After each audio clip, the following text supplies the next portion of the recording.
And here we go.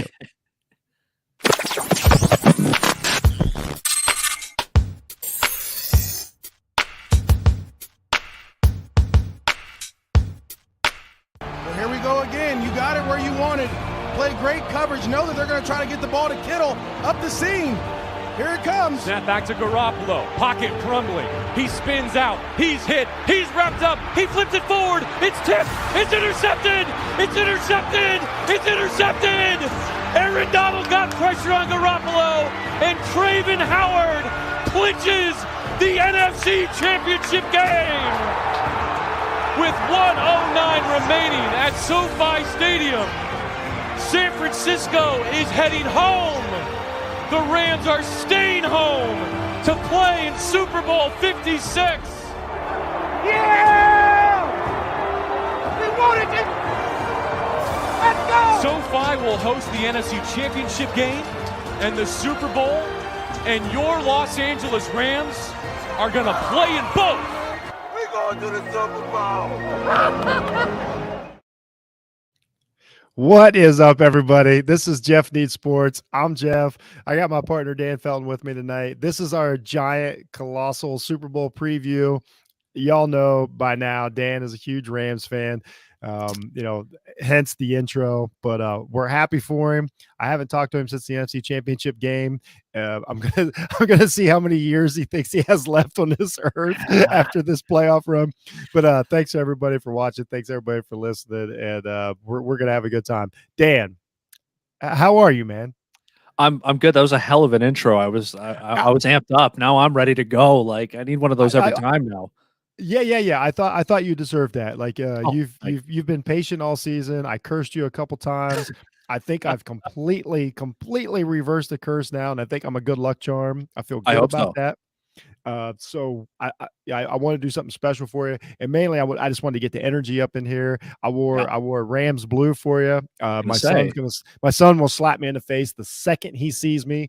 I'm not saying I did not say I'm rooting for anybody particular or anything. I was just doing it as a courtesy to my guests because that's the type of guy I am. I was gonna say you got some Ohio roots there that might be conflicting for you. Think?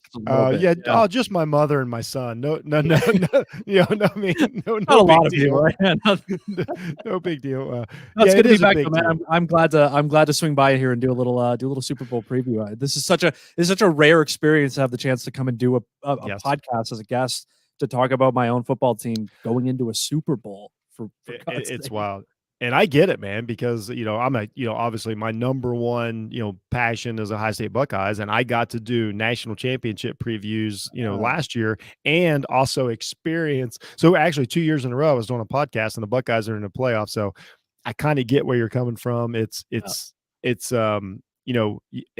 this point, you realize you can't take anything for granted. We're going to talk about some teams later on in the show. So if anybody listening right now, after we're going to do the Rams report like we always do. We're going to do the Super Bowl preview. And then after that, we're going to also do our dynasties that didn't happen, basically. Like, the teams we thought we were going to be great forever didn't turn out that way. Maybe some of the reasons why. So stick around for that. It's going to be really cool. And so at this point, I know you realize you were just a child, when your Rams won their last Super Bowl. Yeah. You saw the defeat and everything. So I would imagine at this point, you appreciate everything that's happening. You're taking it all in. But I got to ask you, man, like, you got to take me through this NFC Championship game because it's been just long enough that I kind of forgot how to me, how exciting it was and how wild and crazy the game was. So, I want to see it through Dan's eyes, like where you're at, what you're doing, who won't talk to you now because of everything, something you said. Well, no, the first thing is that, I was here before the NFC Championship game talking with you about it. And I thought the Rams played absolutely. Shout out to your buddy Mo, by the way. Thanks for stopping by. I love showing up. I love the feedback, but we played exactly into their hands. That the way the game unfolded for 2.5, almost 3 full quarters was the worst possible set of events that the Rams could have possibly played. I still think Sean McVay, that they won in spite of him and his coaching. You I and wasted Sean McVay have a I know. complicated relationship. We do. And But look, you're I've got consistent. nothing but love for the guy. I mean, I just before the show, I searching the Super Bowl, it's got, like, if you Google it right now, it's got the records of the teams for the full year, including playoffs, and it says the Rams are 15-5, right, in 20 games. And I thought 15 wins since September is incredible for a fan of the Rams, because I went and looked it up. Between 2000, if you count all the games they won between 2007, 8, 9, 10, and 11, they won 15 games. So I've seen as many games in 5 months than I at one point saw in 5 years. Those So years I hurt you hate so the guy. those years damaged you so bad. It left a mark. But I thought The Chris Long dynasty did not happen for you.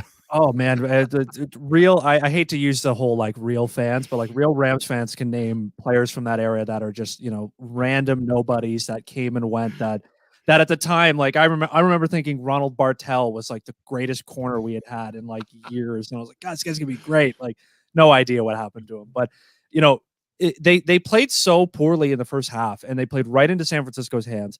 They basically, San Francisco dictated the first half of the game, and the Rams played right along with it.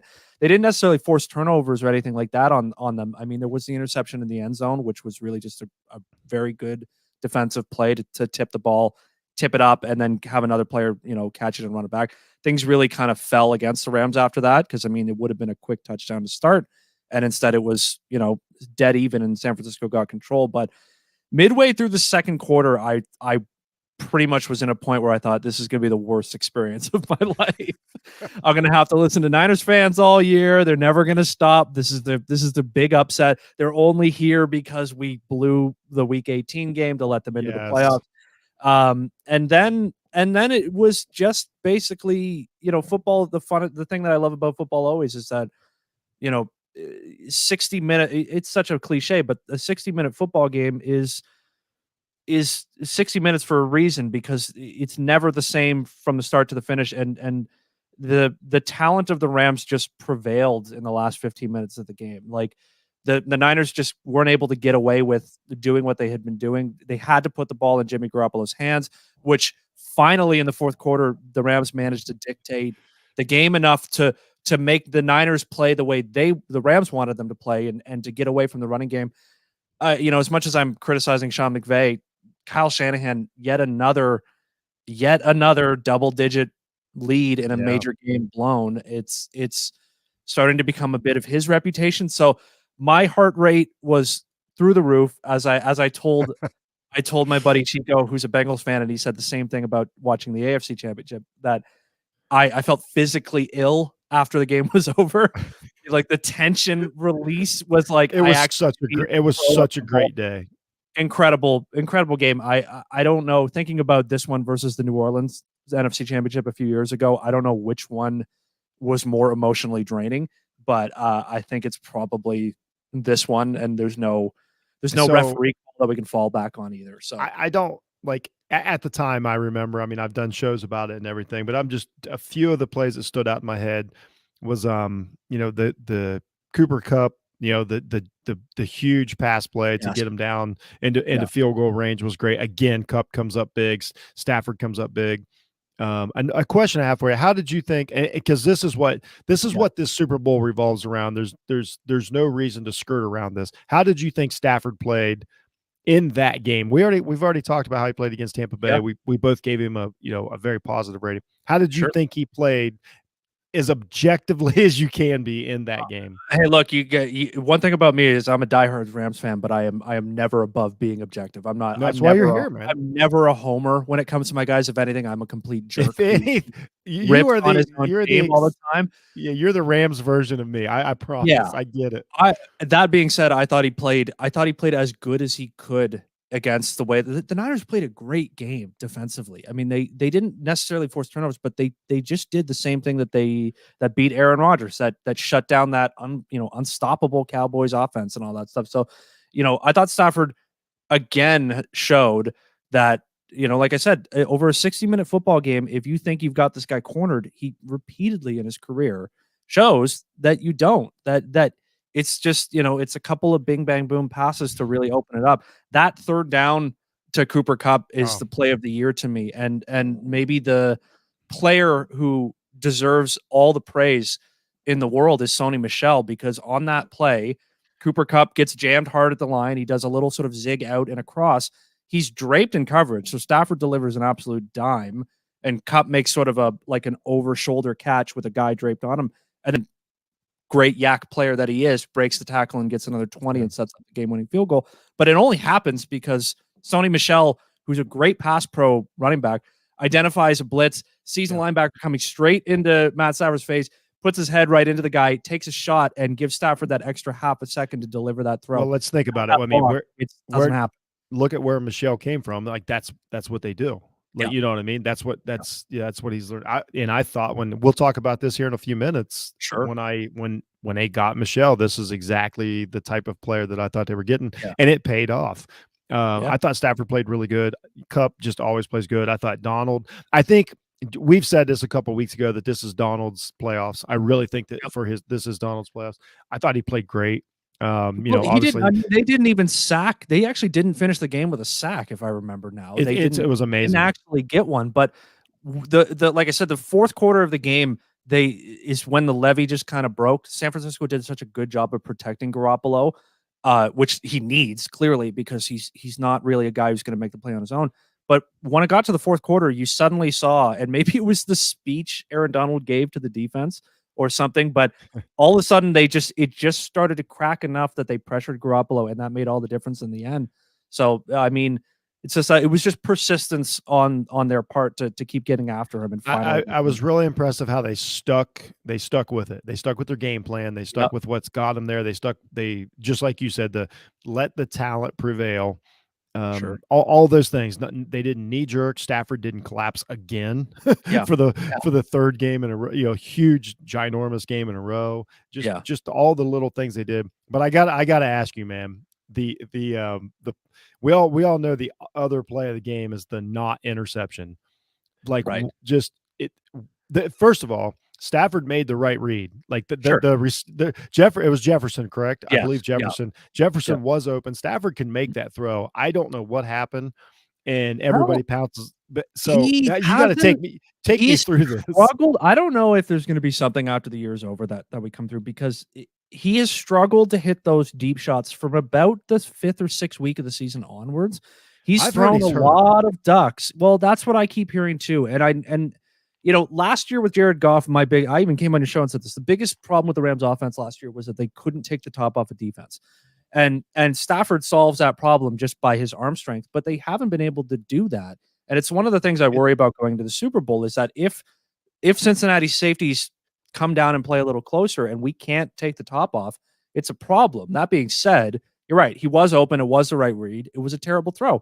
For whatever reason, he just hasn't been able to get his body into those deep balls this year, and it's just almost a disaster. I mean, what are you thinking? Like, are you the type of guy that? Here's what I said. Here's what I, because this is how I watch football. As soon as it bounces off Tart's chest and hits the ground, I know they want to talk about it for the next 3 weeks. I went, it's a drop, and let's move on. Like, it doesn't matter. Like, let me just say one thing. Everyone is pointing out that throw by Stafford, and that's fair. It should have been an interception. And honestly, the odds of winning, the game wasn't over. There's still plenty of time in the fourth quarter. There was 10 minutes, I believe. Anything could have happened. We don't know. But keep in mind, Joe Burrow rolled out of the pocket against Kansas City and threw one of the dumbest passes I've ever seen this season, of a guy who was throwing a football away, but instead threw 5 yards right at a linebacker who made a sliding catch but was out of bounds. I don't know if anybody remembers this play. He was rolling to the sideline. Instead of throwing it away, he threw a little dink, 5-yard pass inbounds right at a Kansas City linebacker who caught it but was out of bounds catching it. Like, that was almost an incredibly stupid turnover as well. I haven't heard anything about that all week. Because let's just do this. Is it because Joe Burrow has so much swag? Is it because he's so cool? Probably. Look, I mean, the narrative will lead you down this road. You can't avoid it. Please, I'm happy to. Which is then I think the narratives of sports are always funny, and I think in the Super Bowl, the fact that the Rams are so talent heavy and have been the favorites in a lot of ways for a lot of people for months, and the Bengals are such an not even an underdog necessarily, because I think they've proven themselves, but they're unexpected. I mean, I Yeah. came on your show on like the 4th week of the season and said I expect them to win 8 games and probably miss the playoffs. And I'm eating my words now. I'm happy to, but I think the way the media is And wait a minute. covering the I Super Bowl believe you also requested the Bengals as a Super Bowl opponent. I got to bring it up. I would love to. So I'm half right, half wrong. That's great. But the way the media is portraying this week is there's a lot of like lifting the Bengals up in the way that they talk about them and Joe Burrow, and a lot of playing the Rams down. And I was wondering about it the other day that if the actual analysis of it is that this is a mismatch in favor of the Rams and they want it to seem like it's a little bit more of an even bout, I actually think it is an even bout any way you slice it. But it seems to be that there's a lot of stories about how good the Bengals are, how great Joe Burrow is, his swag and his attitude, which he's got. And there's a lot of talk about, Stafford still hasn't proven himself somehow. It seems like there's sort of the media narrative is leveling the teams out a little bit for absolutely. Which I could care less what media narrative. Right, that's what they do. That's what they do. Yeah, it's a money business. It's all they're in for. But it is what it is. Really, both quarterbacks are talented. They both can move. They're both mobile. They wear the same damn jersey number. Even there's a lot of similarities between the two of them. They're both tough. They're both they both don't get flustered at all by a game going against them. It's one of the more intriguing quarterback battles I think in the Super Bowl. I think I do. I like it too. I like this version of it. And because me and Mo Murphy talked about this on my last show. This is a fun Super Bowl, and as far as like if you're not a passionate fan from either side, this is just kind of fun. And the storylines are great, but this is it, because as soon as it's over, it's either are Cincinnati a dynasty? Can the Rams win back to back? Are the Rams a failure? Is Cincinnati a fluke? Like it starts the second the Super Bowl's over, then the next year's narratives have already put in place. So, but I do I love this matchup. I like so many players in it that really would love to win a Super Bowl. I mean, it just goes on and on and on, like Ramsey and Donald and all these guys. So I think it's a cool matchup. So so we get the field goal. You're happy when the field goal goes through. Okay. The winning one, I thought the one that put them ahead, I thought it was actually the first moment that I actually thought to myself, I think we're going to win this game. I think you're going to do it. Because even when we were coming back, once we were 17-14, I was still like head in hands, like, oh my God, it's not. It was miserable. Oh, it was misery completely. So it wasn't until we kicked the one to go ahead and kicked it back to them, and then they lined up in shotgun with Jimmy Garoppolo, and I thought, I think we've got this. I think if they're going to put it in his hands, we've got this. So take me through the interception. They rush Garoppolo. They upset him in the pocket. He does on third down for some unknown reason. He tries to flip the ball to not take the sack. It's just a really, really bad decision, bad play by Garoppolo. He intercepted the ball. I don't remember who intercepted that. I forget. It wasn't Traven Howard, who has played really, really good football in the playoffs, by the way. Yes. Really, really do like him. He intercepts it. The second he intercepts it, take me through the next 30 seconds of Dan's life. Complete blur. I had to watch. Did you have to apologize? How many people did you have to apologize to? I didn't. I had to apologize to every person I was texting during the game. That's what I was. My girlfriend was there, and I don't remember if I started crying from relief or not. I can't recall. Something resembling that, some sort of manly sob took me over, where I was like, something like that. But it was just a blur. Like I couldn't believe that all my misery of the last few hours. And what's weird too, when you're the second game, as soon as the game's as soon as that happens, who you're playing. You already start thinking about matchups and this and that and all these things.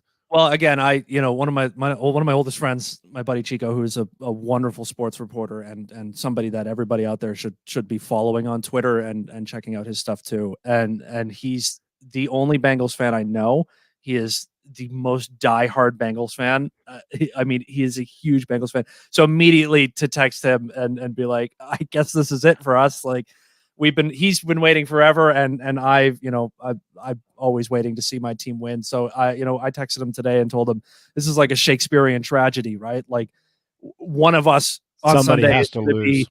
Someone's got to be miserable and someone's got to be overjoyed, and then we both have to live with the outcome. So It's sad. I would really love to root for the Bengals, and I would in any other circumstance. Right?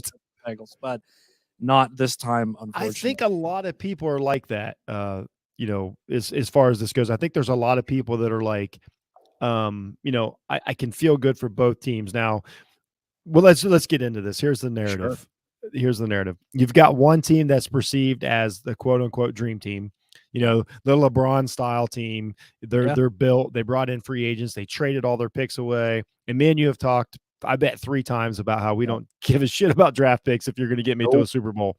You got the Bengals who actually did it the traditional way.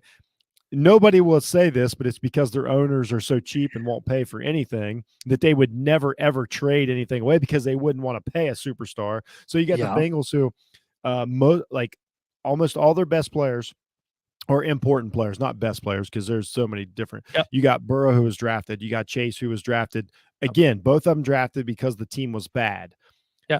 Higgins too, and a couple of good second Boyd and Joe Mixon were both really good sort of mid-round picks as well.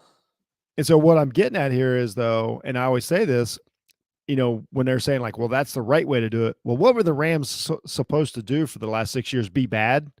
Like, that's the answer, is like, don't be good. So, well, for one, there's a stat that I've got ready for you here, Jeff, which is that in the last 2 off seasons. Oh, no, go ahead. Please. I'm ready. I'm going to finish up, and then I'm going to turn you loose for this, because this is and then the other players in the Bengals that weren't really drafted are guys that were not on the scrap heap, so to speak, but like didn't fit with the team that drafted them. You got Von Bell, who just didn't mix it up. You got Mike Eli Apple, who's went through their whole secondary is almost their entire secondary. By the way, really Jesse Bates, great postseason. Yeah, I really like that season. But so they built their team off bargain in the draft, and it's worked. It has worked. That traditionally has not worked because the Bengals have been bad for a long time, so it hasn't worked. The Rams were like, we need pieces to the puzzle because we've got the coach. We've got generational talents at a couple positions. We cannot waste this, which again, we're going to talk about dynasties that didn't make this decision later.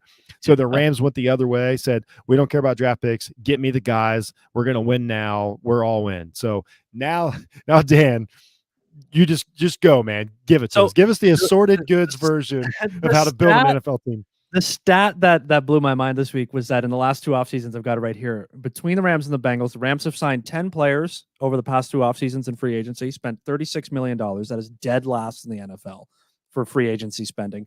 The Cincinnati Bengals have signed 32 players in 2 years, spent $271 million. That's the 4th most.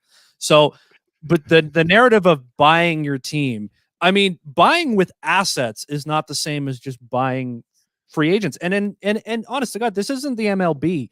In the National Football League, there's a hard cap, which means that everyone's playing with the same hand. It's not buying. You can't buy a championship in the NFL, really. It's not possible. It's not the Yankees. This isn't the Yankees. You got to maneuver a lot of pieces to do something like what the Rams have done. And I think Les Snead is the best, by far, the best general manager in the National Football League, and he has been for a very, very long time. To get him a championship above all the players, I think validating Les Snead's career for the last decade through Jeff Fisher, now through Sean McVay, he's easily the best GM I've seen in my lifetime do anything of the sort. He's acquired so much talent and has drafted so many players in the 2nd, 3rd, 4th, 5th rounds that have either been key contributors to the Rams over the years or have played well enough on their rookie contracts to then cash in huge elsewhere. And on top of that, all the guys who cash in somewhere else, the Rams have the best understanding of the compensation pick system than anybody. Getting Von Miller and OBJ is either winning us a Super Bowl, which we're almost there and just might be the case. But if they both leave, we get compensation picks for both of them, which will probably be 3rd round picks. We don't care about 1st round picks. Cooper Kupp was a 3rd round pick. Cam Akers was a 2nd round pick. Van Jefferson was a 2nd round pick. Most of the players contributing on the Rams are actually homegrown players. Most of the roster is homegrown. This is great. From top to bottom. I just made a note at where we're at so I can mark this point for everybody. When Dan dropped the mic, I love the way they built the team, because in all sports, in all sports, every time a team tries to build an organization from homegrown drafted talent and all that stuff, that it never works unless you infuse it with veterans. Even the Bengals would not be where they are without those 32 players. I mean, if you had just marched T. Higgins and Jamar Chase and Joe Burrow out there and gone, all right, you guys are talented, they probably would have won 6 games. But it's the fact that they infuse their secondary with veteran talent, guys who know what they're doing, guys who understand how to play defense. Eli Apple's turned his career around. Mike Hilton was a pretty underrated player in Pittsburgh. Jesse Bates, a homegrown player of theirs, is I think up with Kevin Byard as the 2 best safeties in the NFL right now. You know, they've got talent on their roster, but they weren't going to get this far just waiting for, you know, young guys to come up and get better over the years. They injected a shitload of talent into that roster in just a couple of seasons under a new staff. And you know, Zach Taylor's done an amazing job. He's my pick for coach of the year. I think that's a runaway, honestly, in that category. But you know, the narrative of team building is really funny to me just in that regard. Like, yes, the Rams have picked up obviously great players, but we didn't get them for nothing.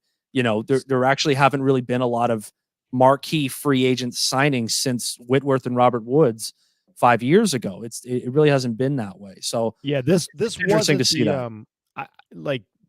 This wasn't the when I couldn't tell you the year, probably like 2010, maybe Philadelphia Eagles, the dream team. Yes. Vince Young, Michael Vick, and all that. This wasn't that. But 2 quarterbacks. I never understood that. So. Yeah, it was so weird. I love what you said though. Like you have a salary cap. Like you're all deal. So essentially, what you're saying is like you're playing poker. Like you get these cards, you get these cards. It's how you play them. Now here's I totally agree with everything you said. I loved it because I'm so tired of this narrative of like, this isn't the Kansas City Royals versus the New York Yankees. These are so what you're really saying, actually, if you're the way the Bengals have done it, if you're like pro Bengals philosophy, what you're actually saying is we want to reward our owner for not trying as hard and not doing as many things to try and get over the hump. I'll tell you straight up, Mike Brown does not deserve to go to a Super Bowl. I've seen what he's done. I live in Ohio. I know so many fans. I've seen what he's done in the last decades with this team, and he's just making money hand over fist. If I'm not mistaken, though, hasn't he ceded a little bit of control over player personnel in the last few years? Yes. If I'm not mistaken. So it looks like, I mean, every football team, especially football, most of all, it begins at the very, very top. Because you see what a franchise is worth now. You could turn over some control when the Cincinnati Bengals are worth over $3 billion. Well, but I mean, even you're a Dolphins fan. I mean, the ownership there is absolutely terrible. Don't give me Washington's ownership, because he's bad from ownership. He's from Michigan. So don't even get me. Don't sidetrack me here. That's the whole thing. Yeah, that's good. Don't sidetrack me here. Ross is the same way. Like all this knee jerk. Yeah. Ross is a wannabe Jerry Jones. Jerry Jones got lucky and hired the right guy and let Jimmy Johnson. If Jerry Jones doesn't hire Jimmy Johnson, he's Stephen Ross. Like that's right. What I'm telling you. Well, and then you see in the years where he decided he wanted to be more of a hands-on owner. You mean the last 26? Yeah. Well, they tanked, but in the last 3 or 4 years, when he ceded some control to his son, they've gotten better again. And the Bengals are the same thing. They finally have kind of wrestled away some of that conservative, boring. You know, they stuck with a coach who was like the Jeff Fisher effect.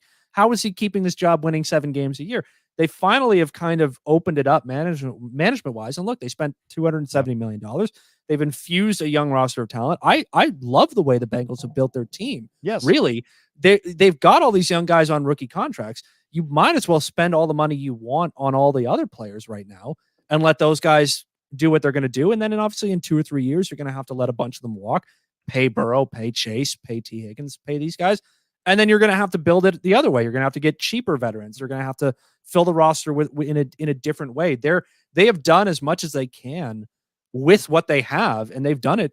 They've done a really damn good job doing it. Yeah, absolutely. Yeah, I have them now. So here's the kickback. This is what everybody says, and I'll give you my stance, and this will kind of lead us into some other things. But here's the kickback. Everybody says this. I don't know how many times you've heard it this year, but the Rams have financed their future. Like basically, it doesn't matter what happens this year. The next 10 years are devastating, and the Bengals did it the right way. So basically what they're saying is, the Bengals might lose the Super Bowl, but they're going to win the next 20. With the only thing the Rams have mortgaged is a couple of first round picks, and frankly, those are, I mean, they're all going to be late first round picks, and frankly, first round picks I think are the most overrated thing in sports by miles. And the teams that keep infusing themselves with, oh, we traded, Cleveland Browns have picked 3 first round guys like 3 times in the last decade, and they still stink. The Vikings had 3 first round picks. The Cleveland Browns picked Deshaun Kaiser. Doesn't matter what you do with it. Yeah, exactly. It doesn't matter how many you have. If you're a terrible evaluator of talent and you don't have a good coaching staff and you don't have good management, you could have all 32 first round picks and end up still being in the toilet. The Dolphins just did that. The Dolphins literally made one of the best trades in NFL history. With the Houston Texans, got rid of Tunsil. Yes, thank you. Tunsil, yeah. But they used that pick. We don't know if it's going to work out into a Super Bowl. So then it's already gone. That pick's gone. So now it's like, look what the Jacksonville Jaguars have done with the Jalen Ramsey trade. Nothing. Yeah, that's what I'm saying. If you follow the picks from the trades, they don't amount to a lot. Here's what everybody goes back to. It's the Herschel Walker trade. There's no argument there. Dallas Cowboys made more out of one trade than any team has ever done in NFL history. Well, they picked like 5 Hall of Famers in those drafts. That's the key point of that trade was that everybody picked a bunch of Hall of Famers. 1988, 89, I think 88 or 89. So everybody just goes back to that, and I'm like, well, things have changed. Yeah. It helps when you take the all-time leading rusher, a 3-time Super Bowl champion quarterback, one of the great receivers of his generation. It really helps to do that. And again, like I said before, the Rams don't have first-round picks. So what? We're gonna lose a bunch of guys with free agency, and we're gonna get a bunch of third-round picks in return for that. And probably in the next year or two, hopefully Raheem Morris should get a coaching opportunity. 2 more third-round picks when he gets a head coaching job too. They're gonna have so many mid-round picks. They don't care. Let me tell you, the Dolphins haven't been in a Super Bowl in 38 years now.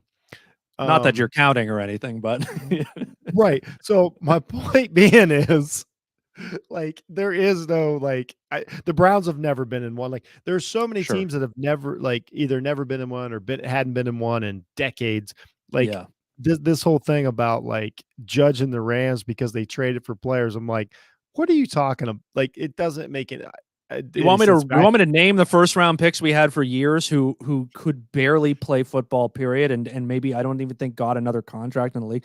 I've seen first round. I do if you have them. Alex Barron, right tackle, god awful. Ty Hill, corner out of Clemson, who was like 5'7". I really like that guy. I thought guy was going to be awesome. He was terrible. Could barely cover an NFL receiver. Adam Carricker, Nebraska, defensive end. I don't remember. Y'all drafted Carricker. Yeah, I can hardly remember him playing for them at all. There were guys up and down the roster there that you think, all right, great, and then you never see them again. So I could care less about first round picks. They'll be fine as long as Les Snead is general manager of the LA Rams. I'm totally content that our future is fine regardless of anything. No, I agree. Like, this whole season, I'm like, this is not because of the way the NFL set up. You literally can't buy teams. Like, you just can't do it. If so, Dallas would have the best team every year in and year out. If it was the MLB situation. So they'd be the Yankees. I'm glad you suggested that subject because it was more fun than I thought it was going to be. Clearly, it really was on the issue, didn't I? Because these are like not polar opposite teams, but these are perceived as opposite teams, but then when you really look at it, they're not. But that's, again, narratives, blah blah blah. It's always going to be that way. But so I would say that you consider the season a success at this point. Yeah, I mean, you're close. You got to be close. I mean, beating the Niners will always have a soft spot for me, but it doesn't really mean anything if we don't finish the job. And I think, I mean, I definitely don't discredit the Cincinnati Bengals, but between them and the Kansas City Chiefs, this is the matchup I think anybody would prefer. But that's a dangerous mindset to have going into a game. I think this is very close to when New England played the Giants. It's a no, you have to win. I think it's actually very, very similar to when New England played the Rams in 2001. A Oh, I think team, it's like, a team with an upstart coach, with a second-year quarterback, a really good defense, a oh lot my of God. a lot of veterans on the defense, a good front four, a good secondary, good safeties, a team that can force turnovers and throw a high-flying offense with a bunch of superstars off its game. You're, It is you're eerily making me similar to anxious. 2001. It is very It really uncomfortable. is. I really hope we don't birth another, dynasty and, 7 Joe Burrow Super Bowls. So I think you were probably too young to break down the 2001 game, but like looking a little back bit. and watching like what happened, like what could have went different? What happened in that game? Like what went wrong in that 2001 game? That's just a defense throwing an offense. Oh, the other great parallel is the Rams then and the Rams now are being coached by an offensive genius guru, just like Yeah. Mike Martz was declared back in the It day. was March that year. That's right. And forgot. a good defense can throw a genius coach off his pretty little game plan just like that. And it's my biggest concern. Again, like you say, I have Okay. a complicated relationship with Sean McVay, and his Super Bowl track record so far is not very good. So, yeah, But so, I think here's the thing about the last McVay Super Bowl. I'm not saying that the coach isn't to blame, but I really think that Jared Goff really, sure. not to be mean, but he kind of shit the bed in that game. Like I think McVay Yeah, did I don't disagree enough. with that either. I think Um, McVay did not and respond Goff well was to young. Belichick either. But No. it's there is still. I mean that Super Bowl, he had Brandon Cooks literally waving his hands wide open in the end zone, and he threw that pass 2 seconds That's too late. so. and it got But what broken if up, I so also tell you the other side of the ball? Like if we're talking about credit and sure. discredit, McVay also held Tom Brady to nothing, like Yeah, nothing. Wade Phillips gets credit for that, but Well, that's but I'm saying though, like it. You know what I well. mean? Hey, look, Raheem Morris has got a tall order ahead of him. I mean, he's got to find a Yeah. way to contain Joe Burrow, and he's going to rely on a 4-man rush probably to do that the way they did against San Francisco. Same thing as San Francisco. He didn't really change up his blitz packages to get pressure, even though they were getting no pressure. Luckily, in the fourth quarter, the levee breaks and they finally start getting home. But is that going to happen with Joe Burrow if they can't generate pressure and he starts panic? I mean, relying on the 4-man rush might be a bit of an issue going over the course of the game. Let's go ahead and transfer into the Super Bowl preview here. Oh yeah, because right. I want to go back and do the 2001 game, but that's not fair. Yeah. But that is a huge game in NFL history. Like it started Sure. so many things you brought up. I think it boils down to that postseason. They decided there was a couple postseasons where they decided to let New England Patriots do whatever they wanted in the secondary. Ask Peyton Manning about pass interference calls. Like things really changed for that Super Bowl, but it is what it is. Shout out Marshall Faulk should have had more Super Bowls. Anyway, we'll talk about that here in a few minutes. So let's get into the Super Bowl. I'm trying to focus here. Okay. We'll get into the Super Bowl. So the first question I had was, are you anxious or are you excited for this Super Bowl? I don't really know how I feel. I think it's tough, very, isn't it? the last 2 games have been emotionally exhausting to a level that I don't really know how to react to this one. And also because I can't feel one way or the other about the Bengals. I can't feel like I'm too weary to say, oh, I think they're going to be an easy opponent. I'm glad we got them. Like, that's probably what everybody thinks playing them. And that's a dangerous mindset. I think they're a really good team. And I think Burrow is here to stay for a very, very long time. But, at the same time, matchup wise, talent wise, the Rams should win this game. I mean, this is to lose this game would be to me, it comes down to coaching. I mean, if Sean McVay gets out coached by Bill Belichick 3 years ago, that's one thing. But getting out coached by a dude who was your quarterback's coach 4 years ago is an alarming problem, I think. And it's something that he has to come with a better game plan. He has to be more flexible than he's been before. And above all, he has to not waste all of his goddamn timeouts, because the first half is one thing, but to wasting all 6 timeouts in an NFC Championship game is a blunder that he completely got away with by managing to win that game. He does the same thing. It's he gets into that mode to where he's trying to I heard I did not say this. I believe I heard Ryan Russillo say it. He gets stuck in. He has to try and win his own way rather than just take what the defense gives him. So my next question was, and this is it, like everybody, like we talked about Tampa Bay beating Kansas City last year. We can talk about what Cincinnati did versus Kansas City last week. Here's what they do. It's called prevent defense. They rush 3, maybe 4. They drop 8 or 7. It's not more complicated than that. That's what they did to Kansas City for a half, and it completely for 2 huge games in a row. Mahomes completely crumbled under basically a prevent defense, and Andy Reid and the genius Eric Bieniemy and all these people just completely had no answer for it. So my question is because this is what they're going to do. I mean, if they play a straight up game, the Rams are better in most facets. So I mean, seriously, will drop an 8 into coverage beat the Rams? Well, yes, yeah, absolutely. So? I think that's the best way to beat them. It's the same sort of thing that Belichick did a few years ago, which is you just sort of, if you play man defense, if the Bengals come out and rush 4 and play man, they'll lose by 2 scores. But if they drop into some more zone coverages and force Stafford to read, McVay's offense has never been built to be good against zone defenses, and he's never proven that he can design routes that way. And Stafford's mistakes come off him, staring down a receiver in his zone and getting, a linebacker crossing and jumping. 100%. The way the Rams win this game to me is doing what I keep saying that they should be doing every damn week, which is employing the strategy they've employed a few times this year, just bringing a 6 offensive lineman in. And if the Bengals want to drop 8 and rush 3 or 4 or do whatever they want to do, then run it right up the middle with them. The unlikely Super Bowl MVP for me this game is Sony Michel. I think he probably deserved it a few years ago. He is the best running back all around on the Rams roster. Cam Akers is more talented. He's going to be the guy of the future and all that, but 3 downs, pass pro, scaring the defense into believing anything can happen on this down, it's Sony Michel. And I think they need to run the rock with him.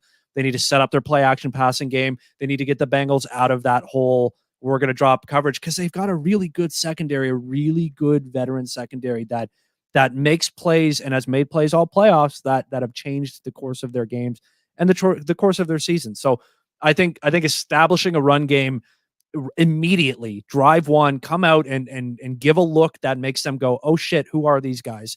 Because if they come out with 6 offensive linemen and start running dive plays right up the gut, wearing that defensive line down, I think that's their best chance to get the game going heavily in their favor. Yeah, I totally agree. I think they have to. I went back and I watched the Kansas City game. I'm like, oh my gosh, like when they say drop 8, like it's not drop 7 and have a linebacker. It was drop 8. And Kansas City got exposed for having a really crappy inside running game. The guy I kept praising, who I keep calling by the wrong name, McKissick or McKinnon. I always confuse those 2 guys because they're very similar running backs. Yeah. But they used him great, but they had nothing to wear down the interior of the Bengals line. They just kept snapping the ball to Mahomes, and he kept running in circles and throwing it away. It was very confusing game plan. So the Rams can't play into the Bengals' hands like they did last week against San Francisco, and that starts with Sean McVay. I think the Rams also have the advantage, but like I think that OBJ and Kupp are both guys that you can get, quick passes, some screens, some smoke screens, some draws, like whatever you want to do. I think Michel and Akers can both, catch some balls out of the backfield to take advantage of these soft zones. I think if they commit to that, okay, I'll put it this way. If I'm assuming the Bengals are going to do what they did against Kansas City, which I think they have to, go for it and just try to take away everything deep. I think the Rams could win an easier game with a lower score than they could a higher score. Like I see a world where the Rams just are patient and take advantage of it, and kind of like the Patriots did for years, and win a low scoring game, but it was never in doubt. Rather than if they try to fight that zone, they're turning the ball over. The Bengals are getting sudden changes. Yeah, maybe they run back a pick 6. I think that's when you get into chaos. And once you get into chaos, anybody can win a game. Of course. No, I fully agree with that. You shared that clip with me yesterday that they said that they think, your buddy on your other show that said, forcing a turnover is how the Bengals are going to win this game. And of course, that is their primary objective, is forcing Matt Stafford to do one of these turnovers. He hasn't had one in the playoffs yet that has been as costly as some of the turnovers he had during the regular season, in that slump in the middle of the season where he was handing touchdowns to the defense or fumbling on our own 5-yard line. He hasn't had a lot of those. So controlling the turnover game is, of course, the most important piece of that for the Rams. And I worry because 2 weeks in a row, the Bengals defense have forced turnovers on screen passes, Yes. tipping the ball up. Mike Hilton got one against the Titans, which I think was the play that completely ended that game for the Titans. Forcing a tip interception when you're at the other team's 20-yard line is a gut-wrenching play.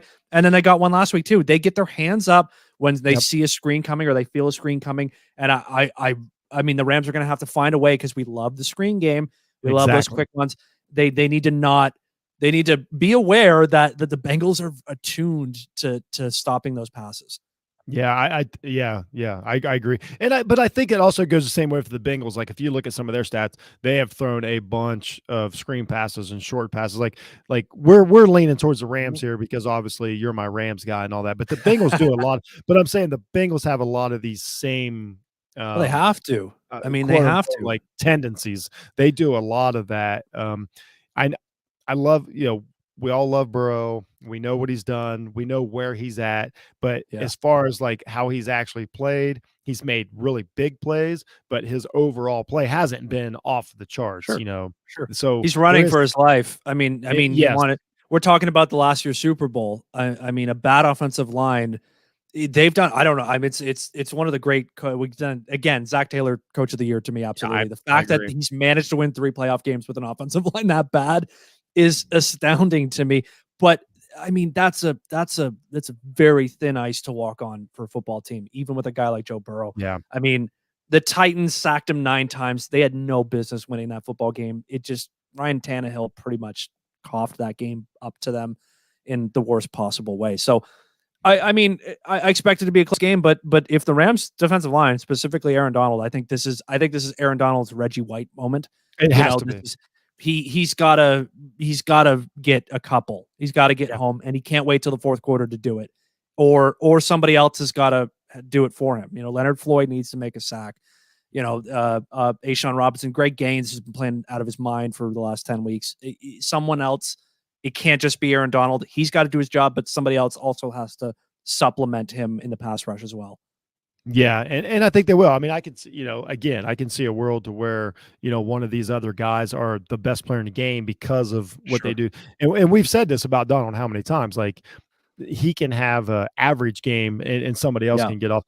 And let's not forget about, Von Miller out there, like, of course, he's made for this game. This is why he's there. This is why he's in the league. Like he's the guy. I mean, I think Leonard Floyd. I think Leonard Floyd's a guy who really needs to step up big in this game because I think he's been pretty quiet these playoffs. And also, Floyd is a guy who does a really bad job containing scrambling quarterbacks. So if Floyd getting out of position on a couple of he plays the right side of the offense. So that's Burrow's rolling out to his strong side. If Leonard Floyd breaks contain and doesn't keep Joe Burrow in the pocket, you're going to watch Burrow find Jamar Chase for a huge play down the sidelines. I really hope that clip doesn't come back to be very accurate. That leads me into my next question. Here's another question I had for you. What's the scariest thing about the Bengals? The one thing that you see that you're like, that's the thing that scares me. I hate to pick the obvious, but it's true. Burrow to Chase is a connection that is beyond football game planning. Those two guys. It's why I loved the pick. It's why I thought it was maybe the best pick in the draft last year, along with Micah Parsons, which is these guys understand each other in a way. He throws passes to spots that this isn't something they've worked on in practice. This is something that these two guys just have with each other. They've done it since they not together totally. They've done it in practice for 5 years. They're way ahead of the curve. They already know. So they're playing basketball. That connection. Like they're freestyling in the park together, basically. So it's that's what I mean about if the Rams can't contain him with their defensive line, if they let him extend plays, their symbiotic relationship that they're hooked up with in their brains, they will find each other, and that's what scares me is because it'll extend drives. It'll turn a third and 8 into another set of downs, and that might lead to points. It'll make crucial plays throughout the game that will keep the Bengals comfortable and in it and extend drives. And that's what scares me is that it's all the little things adding up because of how in tune those two are. Yeah. It's the obvious one. Like a Chase is, is everything. I agreed. So the long term, I don't know if that was the right pick, but it doesn't matter. You're in a Super Bowl. Like that's all again, that's all that matters. Get to the Super Bowl. I I don't care about the offensive linemen. You know, we could talk about Joe Thomas in Cleveland. Yeah, great pick. That was absolutely the best pick Let of me the ask draft. you this. Let me Never ask went you to this, the Jeff. playoffs. Let me ask you this, Jeff. Do you think the Bengals would have gotten anywhere near where they are right now if they had taken Penei Sewell instead of Jamar Chase? Not even close. I don't even think they make the 7-win team, maybe. Yeah, I think they probably would be. I think we're saying they have a good future. Yeah. I think we're talking now about next year or the year after. Yeah, which gives they have a central unit that they need to address, and that's it. Yep. I mean, the only thing they need to really go back and bolster is their offensive line, kind of like Kansas City did last year. They could spend their whole draft on offensive linemen next year and feel good about themselves. Yeah, and like again, we saw the Patriots for years. Like we don't really remember every offensive lineman the Patriots had. They knew how to coach them. They kept Brady upright, and he took advantage. It took advantage of it. No, I'm totally with you on that. It's crazy. So I don't know. Do you want to make your predictions and stuff tonight, or do you want to keep it to yourself, or do you want to predict how the game will go? I'll make one before we go. Before the end of it, I might as well. Okay, I might as well embarrass myself. So my next question is, how are you going to watch it? Because I've never had a team in the Super Bowl. How will you watch the biggest game with as few people as possible, because I am a mentally deranged lunatic when I watch my team. And I don't think I should be around other human beings when I do this, because it's either going to be amazing for me and I'll cry like a baby at the end of joy, or I will be such a miserable jerk that I shouldn't be around other people. Like my girlfriend's probably going to be like out of the room by the end of the night, one way or the other. So like, her and I are going to watch the game. I'm going to text my buddies. My buddy Chico's going to probably ignore me one way or the other until a few days later. But I just can't be around people. Podcast. I think you and Chico need to come on the podcast, maybe in a month or so after the. Yeah, depending. We'll see how the game goes. One of us maybe won't want to participate, but no, I'm just gonna try to keep my blood pressure low, because it's a dangerous situation. And it's a long game. It drags out so long. Again, yeah. It's like when we go to the playoffs and national championship game, I'm like, it's like playing two games. It really is. Well, also, Jeff, like I'm a huge fan of the people playing the halftime show, and I don't know if I'm going to be able to enjoy it. I said the same thing. Everybody's like, "Oh, it's going to be a great halftime show." I'm like, I haven't watched a halftime show in years, because the first thing I do is either do a show or I'm breaking down or I'm tweeting. I'm like, you're going to have to call me during the halftime show just for an impromptu cell phone. The second biggest halftime show. Prince is my number one. Probably. I don't care. I don't even care what happens Sunday night. It's my number 2 halftime show of all time. Like, because of just everything it means. And you think I still think there's a special guest. I think they're gonna throw an extra person, which I think my guess is that Kendrick Lamar probably just brings down the house. I think so. I mean, Kendrick Lamar singing. I know, right? I said singing. I don't know how they got him. And it's at an LA Rams at an LA Rams home Super Bowl. What has happened in this my prediction, world? I got to put it on the record right now, is my prediction is that if there is a special guest to join, I don't know how you fit a 6-person and a 5-person set, but if there is a special guest, my pick is Anderson .Paak will show up, because he's West Coast. He works with Dre and Kendrick Lamar. He's got a lot of music with those guys. So he's also multi-talented instrument wise. So if there's anybody who shows up in the middle that wasn't originally planned, he's West Coast. I'll tell you, he's got West Coast. He's got connections with the people. He plays a lot of instruments. He could slide in anywhere in that performance. Oh man, I'm really big fan. Okay. I'm so excited for it. It's going to be good. That was a good halftime. That was a good halftime break from the football talk there, right? Yeah, that's what I said. This game is just so much fun. Like, I'm really looking forward to it more. There's a reason I took Monday off work, because it's I'm gonna need at least a full 24 hours. I used to do that all the time. And I've got I personally have the upside of, okay, I'll say it. I'm leaning Rams because of the fans I know, because I like the team and all that. I am not rooting against my mother or my son. My wife's going to listen to this and slap me in the face. I'm not against the Bengals, but the other side to me is Monday morning. Like, I'll know so many people that are happy if the Bengals would win it. Like, I'll know so many people that are happy. Yeah, look, one of my closest friends is a Bengals fan, and I love him. And it's like, it doesn't matter. I will hurt so deeply and so badly, but I will also call him immediately and be like, congratulations, man. Exactly. Like, if I'm going to lose really to any 31 other teams in the league, if I'm losing to any of them, the Bengals are maybe one of the only ones that I'm okay with. Yeah. as long as they hold up their end of the deal, because sometimes these teams do that and they act like that, and then as soon as they win, they give you the middle finger and they're like, yeah, the first thing they'll say is overrated. And let me tell you right now, Dan Felton, Yeah. as soon as you hear overrated, you're gonna be ready to fight everybody in the room. I don't know, my buddy Chico, he could probably take me, I think. I think I said fight. I didn't say win. I say that all the time. Oh, Like, okay, I'll that's fight. true. That's true. Oh, no, I'm on record for saying I'll fight Tom Brady. He will beat the snot out of me. Like, But at least like, you fought him. At least yeah, you fought him. yeah, I can take an ass whooping. So Jeff, we gotta talk about who do you think who do you want to win the Super Bowl out of these two rosters? Like, what guys on the rosters do you Great question, Dan. like? Do you want to see like Aaron have Donald? the ring? Of course. I want Aaron Donald. I want Like Cooper I Kupp like associated, Matt Stafford, obviously. The Stafford, obviously. Sure. Whitworth. Really, I mean, 100%. Yeah. Totally with him. It's fun. Yeah, honestly, on the Bengals side, it's a little different. Like, I'm not rooting against them, but they're Sure. so many of them are so young and haven't been there that, like, I don't feel this need of There's like, not really any veterans that you're like, oh, that guy, that'd Yeah. be cool. Like, I would like to see Von Miller. If Von Miller plays well, Sure. I would like to see him get another one to solidify. Like, man, that would be two of them on his resume, and people really start looking at him as what he's did as far as a game changer. Long shot for MVP. You think? Oh, He's absolutely, got yeah. one. He's got one. If it's a rough game, I mean, But I'll tell you straight up, I really want Sean McVay and Stafford to get one. Because here's why I like Sean McVay, because I'm a guy that likes his style of coaching. I like his style of offense. I like the youth and all that. So I would love to see, but I'm not against Zach Taylor. Like, if he wins it, I'll be like, oh, of course, yeah, awesome.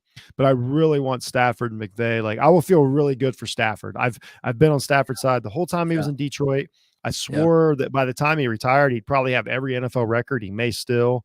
He honestly seems like a guy who gets it. I don't find him as disingenuous. I find him as like, I think he gets it, but I think he's also honestly humble as to where he's like, no, I've made a ton of money. He could probably retire tomorrow and not be miserable. You know what I mean? So it's just something about him. I could be totally wrong. The guy might be a total jackass. I mean, that's kind of the funny thing about the two teams, right? Is that you're right. The Bengals are a young team with a lot of sort of middling veterans that you know, they haven't made big signings. Their stars are their youth. So the Rams seemingly are the team that have all the guys that you'd like to see win a Super Bowl. Jay, Kupp, Stafford, you know, Whitworth, of course. I think Whitworth more than anybody. You know, Aaron Donald, Von Miller again for a second one.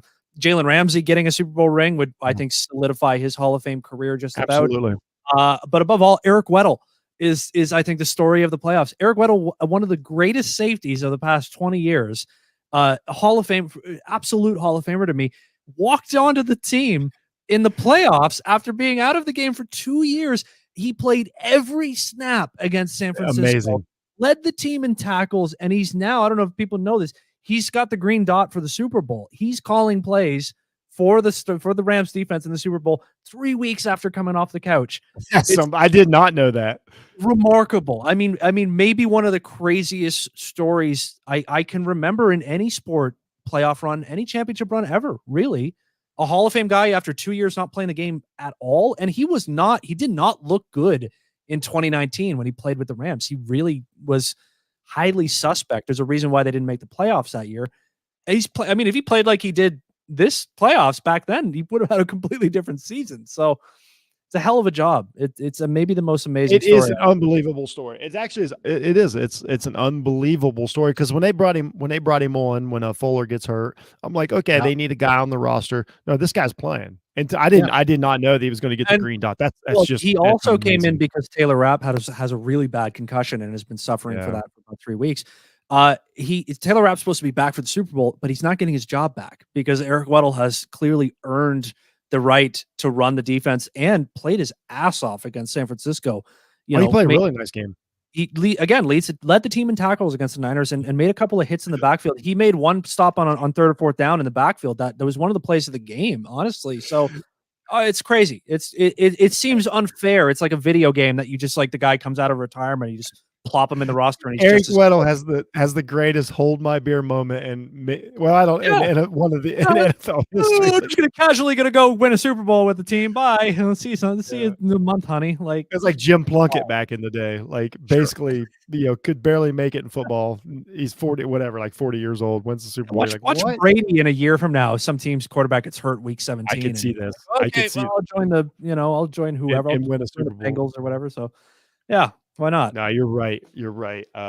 Man, that's it. That's what I said. It's both rosters have so many stories. Like I'll be happy for all the Buckeyes on the Bengals roster that they won a national championship for me to see them do that. I really will be excited for it. That's what I said. I think the storylines are just oozing out of this thing. I'm surprised because the Bengals they're not the flashiest team in football for over the last couple decades. Every kid doesn't walk around wearing Bengals gear, but it's funny because I think if a team like Jacksonville goes to the Super Bowl, the narrative is it's boring. Yeah. But something about this Bengals team, people have latched onto, they really like. Yeah, and it's just across the country they like this Bengals team. It's not like a boring Super Bowl. It doesn't feel like they ruined our chance to get Mahomes. It feels like people are really enjoying Chase and Burrow and these Bengals, and it's don't get me wrong. Like in terms of the narrative, the Rams are the super team and the Bengals are the underdog. My entire life, I would root for a team like the Bengals always in every sport, in every level. I'd always root for the Bengals. If this was Bengals Packers, if this was Bengals Packers, 90% of the world is. If this was Bengals Niners, which it almost was, my face would be painted with stripes right now. I mean, I would root for them 1,000 times 1,000. And the Rams are exactly the kind of team I've always hated, but they just happen to be my team finally after 20 something years. What's cool about this game though? It could, we've talked about this on the, these playoffs have been amazing. This honestly has the potential, kind of like last year's NBA playoffs, to where you got the Bucks and the Suns and all this, to where it can reach a level to where it's let's just watch the game and enjoy it. And when it's over, honestly, both quarterbacks are good game. I will leave that to all of you to just watch and enjoy it. Oh no, you're going to be a mess. I'm going to be dying. So and I'll feel for you. And I'm not the type of guy, I won't be texting or anything. Maybe 4 days later, whatever happens, 4 days later, I'll be like, unless we win, everybody just hit me up if we win. Then yeah, absolutely. 100%. Oh, so no, it's a lot of fun. I'm looking forward. I've had a lot of fun super week kind of building up to it. Oh yeah. So another subject. Eventually, we're going to get Dan's prediction out here, but we're not going to force it. All right. We're going to talk about, here's what we talked about the narrative. If the Bengals win this game, immediately it's going to be, are they the best team in the AFC for the next 10 years? Just like it was Kansas City a few years ago, if the Bills would have won. So it brought up the subject, and you brought this up, dynasties that didn't happen, teams that we thought were going to start a run. And it just didn't work out. And I love the subject. So all this week I've done top 5 lists. I've done greatest of lists. So me and Dan are going to break down just the dynasties that didn't happen. So I kind of just are some of my criteria and everything. And then I'll get Dan's side of it and we'll discuss this. I kind of looked at my criteria as I think you have to have 2 Super Bowl victories. Sure. And, but more than that, I think you need to go to at least 3 conference championship games. Yeah. I would like to see you win 68% of your games, which is roughly 11. Well, it used to be 11-5. Now maybe whatever, something like that. The calculators out again. Yeah. Here we go. I actually got to calculate more than 10 game average for a good while. Right. I'd like for it to be a 5-year or longer run, but there are a few on here. We'll talk about the 70s Dolphins. You can't deny their 3-year Super Bowl run. That was so amazing. So, but I'd like for it to, and Dallas had about a 4-year run back in the 90s, but it was so dominant that you can't deny what they did. So that was negotiable. And I'd like for you to have a core star of players. I'd like for, of course, quarterbacks or maybe a running back, but just a few guys that carried through the dynasty, which is what San Francisco did. I think San Francisco in their first 4 Super Bowls, I believe they had 4 guys that played on every Super Bowl team over, I think, an 11-year span or something like that. Right. So that's just kind of my criteria. And then some of the actual dynasties I spit out was the 80s San Francisco. I think that's my number. You got that. You got the 90s Cowboys. I had obviously the 20 years of Patriots and then the 70s Steelers. So And so now, so that's where my thought process was. So like, take us through like how you see dynasties and stuff, and we'll kind of get to the what ifs. Dynasty speaking, I think you got to win at least 3. Oh, okay. 2 is an awkward number. I think. I mean, two doesn't really seem to happen all that often. Actually, really, you don't see a lot of most teams that get 2 end up pretty much going for 3. It seems like, apart from maybe the Dolphins in the 70s where they got 2 and I think lost the 3rd. They lost the first one. They lost the first one. There you go. And then they won the 2. The Cowboys had 3, Niners had 5, the Steelers had 4. The Patriots end up with 2 sets of 3, which makes 6, I guess, although it does seem like that the only guy on both those sets of 3 was pretty much Brady. That's a good question. I think they actually had 2 dynasties. I kind of feel that way as well. I mean, to be fair, in between those 2 sets of 3, they also made 2 more Super Bowls and lost both of them. Yeah. And then also made multiple other Super Bowls and lost those as well. But it's, I agree. So, the team that, the late Broncos are maybe the only 2 Super Bowl team that I can remember.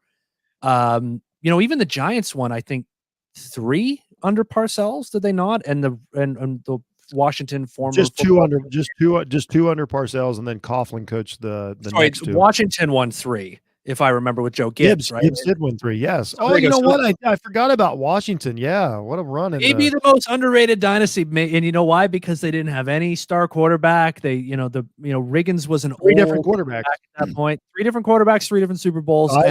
Heisman, Williams, and nobody remembers Washington's dynasty because their superstar players were their offensive line, which no one, of course, appreciates or remembers. So, but you want me to name any other dynasties, or do you want me to name the ones that could have been? I like that. I like your criteria. You're a little stricter than I was, but you're also more lenient on the player. So I think we kind of evened out on that. You know what I'm saying? Okay. Like Washington doesn't really fit my criteria, but then I think about it. Like, I totally forgot about Washington winning that. You know why I probably forgot about it? Because Washington, their first one, beat the Dolphins, and I buried that in my head.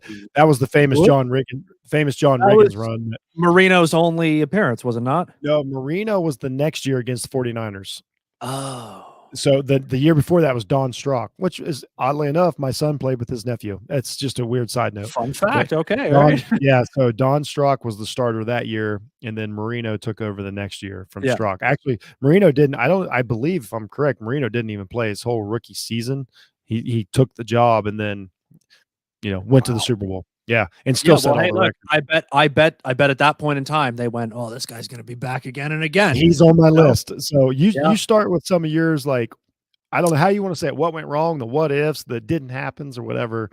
Dynasties. Well, I'll start more recently. I mean, I just to be controversial, I'll say Kansas City right now is flirting with disaster in the dynasty category, because they were crowned a dynasty after one, and then Mike Wilbon, on Pardon the Interruption, continuously calls them the dynasty of one. He might be right after the way things have gone these past couple of years. I think Atlanta was a team I really thought would hang around a bit longer. I thought they were hitting their stride, but at the same time, losing a Super Bowl in the manner they did, to lose a championship that way, I think destroys a franchise, truthfully. So I really thought Atlanta and Matt Ryan were going to find a groove and be back maybe at least one more time. The Eagles of the early 2000s, what was it, 4 or 5 NFC championship game appearances. They only won they did only not make one Super Bowl, and 5 NFC championship games. Yeah, and they go 1-4 and they lose the Super Bowl. I mean, it's a hell of an effort in the Super Bowl. It's one of the great Super Bowl games ever. But the Eagles are definitely a missed opportunity there. The Rams, the greatest show on turf. They end up only going to 2 Super Bowls, and they lose the second one, and then they make maybe the worst quarterback decision in the history of football by picking Mark Bulger over Kurt Warner, and thus began the dark ages of being a Rams. It was so weird, though, because Bulger had that great year. Yeah. We think Warner's done with the New York Giants. He'll never play again.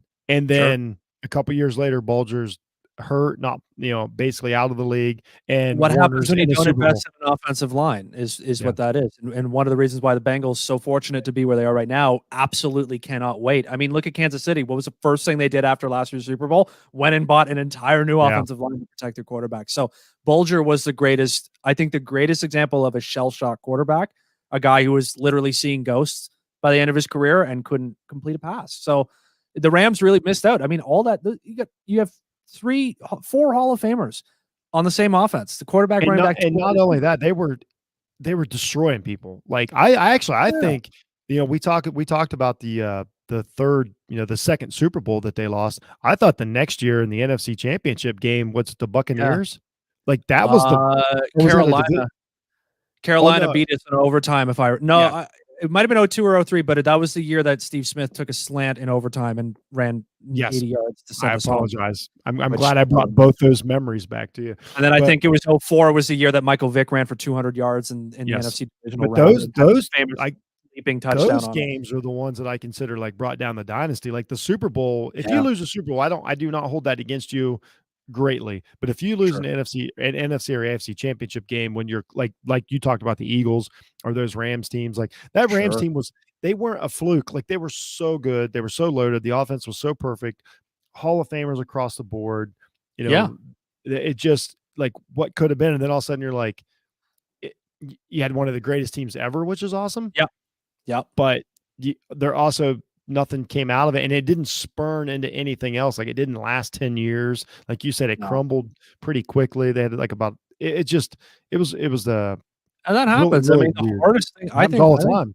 I think because of the hard cap in the NFL and the salary and the way the player movement occurs in free agency in the NFL, it's so hard to sustain success. It's why I really think Belichick is by far probably the greatest coach in any sport ever, anywhere. To keep it going for 20 years. Him and Brady, they needed each other both. But the fact that he was able to build a roster that won 3 Super Bowls, went to a couple more, although lost, and then built another, 4 championship appearances and 3 more over the course of 20 years is unbelievable. They won 9 Super Bowls.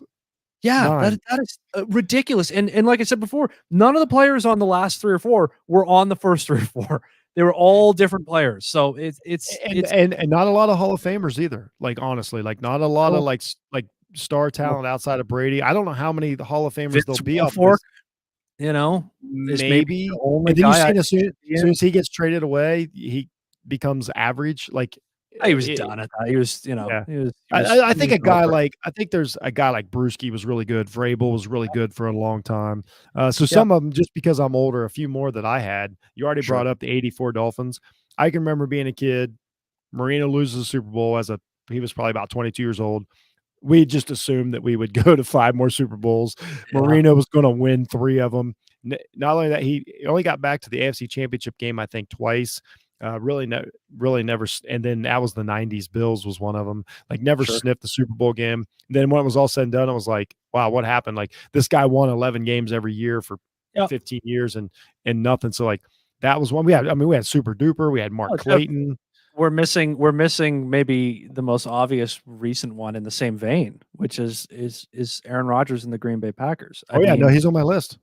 They looked like he was here to stay, and they've won 10, 12, 13 games year after year, all the time, and we haven't seen him even play. And when he beat the Steelers that night, everybody was like, nobody will beat this guy. Crown the king. Yeah, here he is. Yeah, and this is what I'm saying about Burrow. Like don't take for granted what's happening Sunday night, because you don't know. You just aren't guaranteed. 20 years from now, we might be going, remember the one time Joe Burrow made the Super Bowl and lost or won or whatever. I mean, Green Bay, not just Aaron Rodgers, but how about Brett Favre?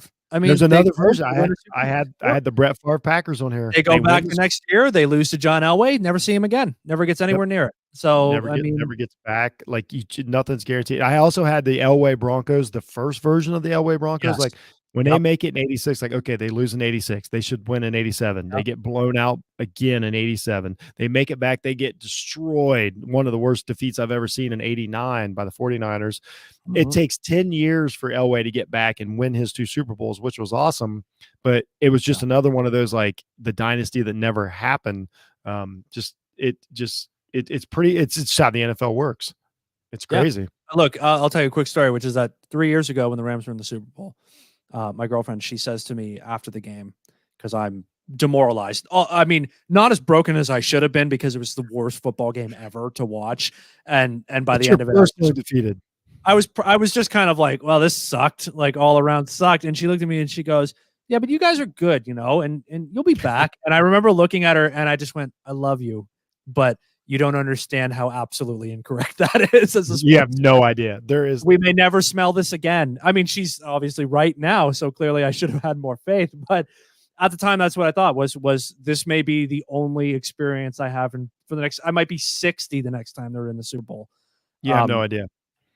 Yeah, that might be the case. We lose on Sunday. I'm not going to be sitting there going, next year's the year. I'm going to be going, oh crap, this team will look completely different because you can't keep everybody, and I have no idea how long it will be until another chance happens again, right? Yeah. The moral of the story is the 90s Bills are the biggest example. 4 straight Super Bowls, no victories. Yeah. Like and actually they were really good for I think 6 years if I remember correct. 'Cause Cincinnati actually beat the Bills in the playoffs to go to the Super Bowl in 88. Just dominant and nothing. Like nothing but revolutionized offensive football in the NFL and nothing to show for it. So, and then hey, look, offensive geniuses, it's really not a track record of. Oh, wow. It's starting to get nervous now. Well, I mean, it's the truth though, right? Like McVay's changed the sport, and I think his impact on the league is far greater and will appear to be far greater in the coming years. I'll just look at the other sideline, Zach Taylor. Yeah, the guy on the other sideline is one of his assistants. The Green Bay's head coach, who's won 75% of his games already, is a former assistant of his too. Every person that he touches, the offensive coordinator from the Rams is supposed to become the head coach of the Vikings or something like that. Like, he's changing the game, but it doesn't mean that he's guaranteed to win one. Marv Levy changed the sport. He got no Super Bowl rings for it. I mean, it took Andy Reid 25 years or whatever. I mean, there's nothing guaranteed. Andy Reid had to play in 8 conference championships or something before he finally, he wins 2 of them, and he's been to 3 Super Bowls. He's won 1 of them. So you can be a great coach and not win big games. It happens, but you're right. Don't take it. Then you can be the weird Giants. You win 8 games a year and have 2 Super Bowls. Like it doesn't make any sense. Like I mean, the Giants stumbles his way into Super Bowls. Yeah, like how? Eli Manning won 2 Super Bowls and averaged, I think, 8.5 wins a year. Like there's no rhyme or reason to this shit. That's for sure. Yeah, that's why we love this stuff, Jeff. That's what brings us back. We do, and I hope you remember that, Dan. I hope you remember that here in a few days. All right, man. Yeah. Before we get out of here, first of all, I got to take a minute to reflect on this. Was a great season for Jeff and Dan. I think this is our 5th show. We tried to divide the season up into quarters. That we did a playoff report. Dan wouldn't talk to me for a couple weeks when the Rams were in a bit of a. Actually, I apologize. We caused the losing streak in the middle of the season. Still feel bad about that one. All your fault. But we changed some things up. We made halftime adjustments. We changed it up. Now we got the Rams in the Super Bowl. I feel good about it. But we're a second half podcasting team is what we are. That's it. That's exactly right. So that's right. I sincerely want to thank you for doing this with me this year. It's been a blast to have a partner I can count on and have some really great football conversation, man. Hey, man, I love doing this. I love talking sports. All my other podcasts and writing and stuff is not sports related. So to let loose and come here, I'm happy to do it anytime. You can bring me back whenever you want. Yeah. Oh, definitely. I hope it's really soon, if you know what I'm saying. But if not, we'll figure it out. Here's the thing: me and you both, like, I don't feel like we're gonna break down like 3rd round NFL draft. Like that just doesn't feel like us. Well, and clearly I have nothing to talk about at the top of the draft either. So you guys don't have a draft pick till 2030, so it really doesn't matter. But anyway, it's been a blast, man, and I'm looking forward to Sunday. I wish you the absolute best of luck. I sincerely. Do you want me to give my prediction? I do. Okay. I know what it's like. I'm just saying, I know what it's like to have a team in the game. It's not easy. Wish you the best of luck. So now, without further ado, Dan, what is your prediction for Super Bowl? Of course, declaring again that I'm so prepared to be wrong, because if I was ever right, then I would be a millionaire betting. The number in my head is 34-21 for the Rams, and I think that the score won't reflect how close the game actually is. Like 34-21 to me it's 27-21 in the middle of the 4th quarter, and the talent. Like with the Niners game, the levee breaks, the talent prevails, and the Rams get one more to put it away, and it's just too much. I I mean, it has to be such a monumental coaching collapse to lose to the Cincinnati Bengals with a second-year quarterback and a rookie receiver when you're marching 7 Hall of Famers out there at least. It's so to me, I think it's a tight game, but I just think over 60 minutes that the talent will just give them the extra score they need to put it away. So yeah, 34-21 Rams is my educated but really uneducated guess. So no, I think that's fair. I think that's fair. Who's your Super Bowl MVP? If you think they're scoring 21 points, I think you think Aaron Donald's Super Bowl MVP. If they score 34 points, if the Rams score 34 points, then by default it's Matt Stafford easily. That's fair. If it's a tight game, the only way it's not Burrow or Stafford is if it's a score where both teams are under 20 points. If it's 20 well, to I'm assuming 17, then yeah. I'm giving the Rams defense a touchdown. So really? I'm getting and your 34 points. I'm giving the Rams defense a touchdown. Okay. I'd love to see that. Or a quick change, like maybe they get a fumble in the 5. Touchdown. I think it's Von Miller rolling off the blind side for a strip sack. Which honestly, if that's the way this game goes, then you might actually see Von Miller be the first guy to ever win Super Bowl MVP twice as a defensive player, which would be amazing. Well, I'm all for it. Fair enough. So, Dan, give everybody your Twitter handle so they can I would say encourage you, but we know Twitter. They're probably just going to. Yeah, if 80 minutes and counting of me ranting isn't enough for you, and you for some reason are a masochist who wants more, you can find me on Twitter at Disinformed Dan. I wear my knowledge on my sleeve. And I'm the host of the Assorted Goods podcast, just a weekly or bi-weekly dive into an interesting topic from something going on in the world. I'm the co-host of the Fucking A podcast, comedy podcast with my good buddy Matt. Him and I just shoot the shit and enjoy things. So both of those, check those out. Whatever your bag is in terms of listening pleasure, there's something for you. So yeah, follow along. Go Rams. Much love to my buddy Chico, who, by the way, I will plug him as well because, again, he's a wonderful sports writer. Make sure you follow him. He is at Chico, CHICCO_N on Twitter. He does wonderful work. He's a great writer. He's a great longtime friend of mine, and I would be very upset, but somewhat happy with silver lining if his Bengals beat me. So please check him out as well, especially if you're a basketball fan. He's one of the great basketball minds around. Okay. Well. I think I know a place. A couple of basketball. I think I might know a couple of basketball guys. And delete that. I'm Jeff. Jeff Needs Sports. Go to Off the Ball Network. Check out all the other guys. I've put out a ton of content this week for the Super Bowl preview. So go back and look at some of the other stuff I've done. You can find all my stuff on Jeff Needs Sports at anywhere you get your podcast. Again, go check out Dan. Go check out me. Go check out Chico. Jeff stuff is wicked as well. All right. Make sure you're always here for his show. Yeah, we're having a great time. Again, thanks to Dan. Enjoy the Super Bowl, everybody. Be kind to each other. Just try to take 4 hours off again. Rest your brain. Have a fun game. Eat more sodium and fat than you should probably in a yearly allowance, and just kind of let it go for a night. Thanks, everybody. Thanks for being here, and we will see you soon.